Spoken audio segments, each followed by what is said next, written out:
much indeed. Well, it's time now for the France 24 debate. Now, Russia and Egypt were once firm friends, but their relationship has been on the back burner for decades. Now, though, there are signs of a revival. Russian ministers are in Cairo today to discuss military cooperation. It's reportedly an arms deal worth some $2 billion. Well, this comes just weeks after Washington announced it was cutting aid to Egypt because of concerns over human rights. So, is post-revolution Egypt turning to Russia at the expense of the United States? And what are the implications for the balance of power across the Middle East? We're here to discuss. In the studio, I'm joined by William Jordan, a former official at the US State Department. It's good to see you as always, William. I'm also joined by Oleg KOBTZEFF. He's assistant professor at the American University of Paris. Thank you indeed for joining us. Thank you. In Tel Aviv, YISHAI is the national security commentator for Ynet News. And in Washington, Tarek RADWAN is an Egypt specialist and associate director at the Atlantic Council.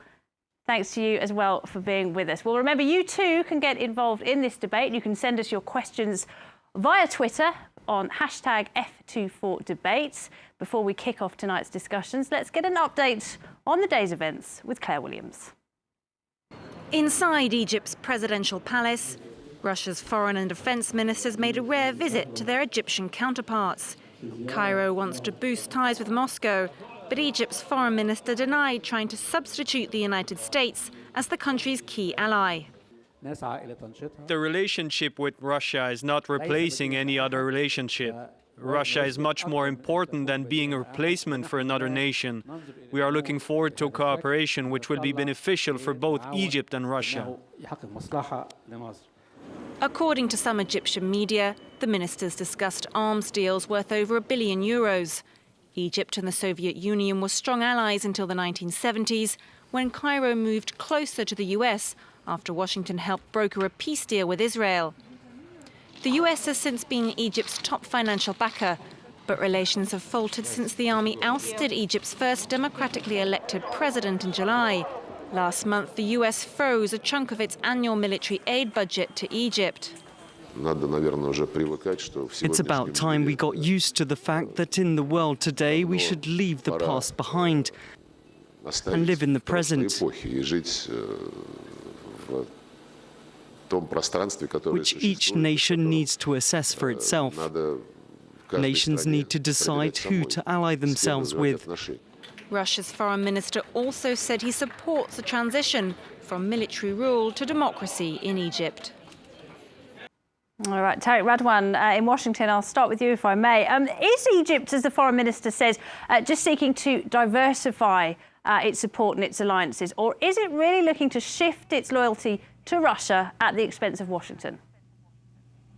Well, I think this is a really interesting time for this discussion because, well, I think what we're seeing here is the Egyptians acting on three different levels: strategic, diplomatic, and domestic. On the strategic level, it's no secret that the Egyptian army has been looking to be a regional arms dealer. And so any sort of weapons deal that may increase that kind of technology transfer that would allow for such a thing to happen is just a bonus. And certainly the weapons arms deal has that kind of potential. But on the diplomatic front, we've seen the highest strain in the U.S.-Egyptian relation in a long time, particularly with the recent actions of the Obama administration. And so this is kind of a jealous tryst in a way, with flirting with the Russians to really kind of pressure the United States to restore its relationship with Egypt to the extent possible. But also, this plays extremely well domestically. The Egyptians certainly share this xenophobia towards the Americans, and any kind of reaching out to other world powers shows a kind of independence of this interim government that can only strengthen its backing. Okay, William Jordan, Tarek RADWAN called it a jealous tryst. Do you think this is just flirting between the Egyptians and the Russians, or do you think this is about a real concrete shift in policy? I would say, I think from the first instance, it's a jealous sort of move on the part of the Egyptians. It's an attempt to try to get the United States to, as Tarek RADWAN was just saying, restore some of the aid that's been frozen and to try to get Washington to move beyond some of its concerns about the immediate human rights situation and to restore the military relationship. The details of the next few days, if there are any, about the outlines of a possible deal, I think will suggest whether or not there is something concrete here.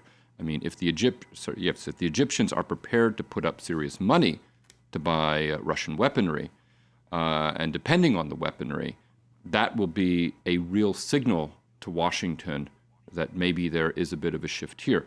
But you have to take into account, given the amount of time, the amount of money, the degree of indoctrination of the Egyptian officer corps in particular, and the technological transfers that have already occurred to Egypt. What do you mean by the indoctrination of the military? The military training of officers. I mean, the United States has spent a lot of money and a lot of time training Egyptian officers in U.S. facilities. So the Egyptian military is much more adept at working with the United States, and hence was one of the main selling points in making Egypt one of the first major non-NATO allies when that sort of category was created in the 1990s. So Egypt is much more, in terms of its military, aligned to the United States than ever before. So it would have to take a lot, I think, for this to be a serious or quantum shift towards Russia in terms of its weapon systems. But as we have seen in Saudi Arabia and some other countries that have sources coming from different suppliers, it's not inconceivable that the Egyptians may decide to choose 2 or 3 weapon systems and begin to introduce Russian weaponry to make clear to Washington that they're serious about the need to diversify and not be so dependent on them. Oleg KOBTZEFF, what's your take on it? Do you think this is a direct result of the United States cutting some of that aid last month, or do you think this is more of a long-term policy? Most certainly a short-term policy, and I completely agree with Mr. Jordan's analysis of the situation. At this point, it's too difficult to see anything in the long term, and indeed, the training of Egyptian officers by the Americans is an anchor of American policy and American interests in Egypt. However, I do say, well, and in the short term, obviously, is just a move by the Egyptian government to get America's attention. However, I do see another dimension as well. Russia is a symbol of stability, and Egypt is searching for stability at this point. Russia has been consistent in its policy. It hasn't been popular in the world, in world public opinion, because of its policy in regard to Syria, for example. Because of Syria. But for a government looking for stability, what Russia has proven is that it is consistent and it will back its allies. On the other hand, America, especially in Egypt recently, has been flip-flopping. First, it had supported the Egyptian military government. Then it started supporting insurgents in a very ambiguous way. Then the United States said, whoops, we need something else. We have gone too far. So what does it stand today towards the Egyptian government? It's not clear. At least there must be some more clarity in Russia, with the Russians, at least in the eyes of certain Egyptian government members and decision makers. Okay, let's bring in Ron Ben YISHAI. He's in Tel Aviv for us tonight. This isn't a new relationship, is it, between Russia and Egypt? This is one that actually goes back decades, but a relationship that broke down under Sadat at the end of the 1970s. Yeah, that's correct, but I didn't get the question. Well, do you think that this is a shift? Do you think we're seeing today what we saw just over 30 years ago? Do you think that now the Egyptians have decided, okay, we've been with the Americans for more than 30 years, now it's time to be more dependent on the Russians? I got the question. No, I think, like the previous speakers, that it is more of a signaling by Egypt to the United States. Look, guys, we have other options, and as a matter of fact, something might come out of it, but Egypt doesn't have the money to pay for a billion or so weapons deal from Russia. So there is one possibility that it is a hoax. It is not real. The other possibility is that the Saudis have already promised the Egyptian military that they will take the price tag to this deal and they will pay for it, which I don't think will happen in a minute. But Egypt needs some spare parts from the Russians. They need spare parts for their anti-aircraft missiles. They need spare parts for their aging equipment, which they still use and is being still effective against the insurgents in Sinai. So there might be a small deal just to signal to the American Congress or to the congressmen and senators who are pressing Obama to go beyond limiting some arms transfer, some planes or attack helicopter transfer to Egypt. So it is a warning to them, look, if you go too far with this pressure, we might opt to strengthen relations with Russia, who don't betray their friends the way the Americans do. Okay, well, that's an interesting point. I'm referring, of course, to President Mubarak. Yeah. Okay. Now let's let's look at the numbers. I mean, the United States has been giving around $1.3 billion in aid to Egypt every single year for the last 30 years. They've cut that by a few hundred million recently. That too has been described as a signal, as a kind of leverage point. Now it's coming back at them, the Americans. How do you think they will react to this? Well, again, I think the reaction will be in part based on what the Egyptians actually commit to buying from the Russians. Picking up on several points that have already been made, I mean, some of the numbers that have been bandied about are $2 billion, for some sort of deal with the Russians. God knows what that would entail. My guess would be, though, that it's going to be some. If it proves to be true, it's going to be a set of weapon systems that are going to take a lot of time for the Egyptians to absorb. They're going to have to train. They're going to have to basically reorient a part of their military back towards Russia in order to absorb so if them. they are just trying to show Washington that they don't need them, they can find other partners and they can do other deals. What do you think? How do you think the Obama administration will react to that? They're in a tight spot. No, I think the Obama administration will first of all talk to the Egyptians to try to talk them out of it, and then reiterate the fundamental message, which is that if Egypt wants to have its arms relationship resumed with Washington, it's going to have to take certain basic political steps. It's going to press again. In fact, Washington will probably try to use this as a pretext to pound even harder on the military regime to get the political process back in order in Egypt so that all of the political tendencies and trends in the country are fully represented in the return to a civilian leadership. Because it's a strategy that hasn't worked so well so far for the Americans, has it? Well, there's another problem also. Mr. YISHAI just said that Egypt may not be able to afford to buy the weapons from Russia. That might be true. However, let's not forget the following question.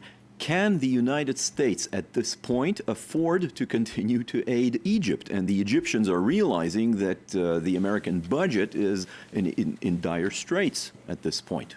So let's not forget this dimension also. What foreign policy can the United States afford nowadays? All right. Tarek, RADWAN, it's going to go both ways, isn't it? The Egyptians are getting something from the deal in terms of increased leverage towards the United States.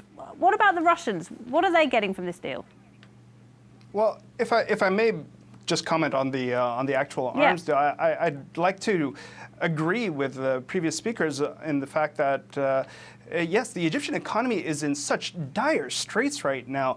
The question of financing is a real question. And there's another element that comes into this that we haven't spoken about so far, and that is the Gulf. The Gulf and the Russians have serious tensions over what's happening in Syria right now. And Syria is going to play a major part as to whether or not this kind of deal will happen, particularly given Gulf financing of the Egyptian budget at the current moment. I find it highly unlikely that the Saudis would want to give the Russians any kind of victory in the region, particularly given this confrontational stance. Well, there are reports. Now, as far as there are reports that the Russians are also talking to the Saudis, but let's move to that in a moment. But back to my question: what's in it for the Russians? Well, the Russians certainly have their own tensions with the United States. They know how close the U.S.-Egypt relationship has been, and they're more than happy to poke at that, to try and get the United States to pay attention to them and say, hey, listen, we are still relevant and we can be a problem. We can be a thorn in your side in this region. Or it could be a signal by Russia to say that they could be brokers also and maybe arrange something in Syria, that Russia can count as an intermediary as well.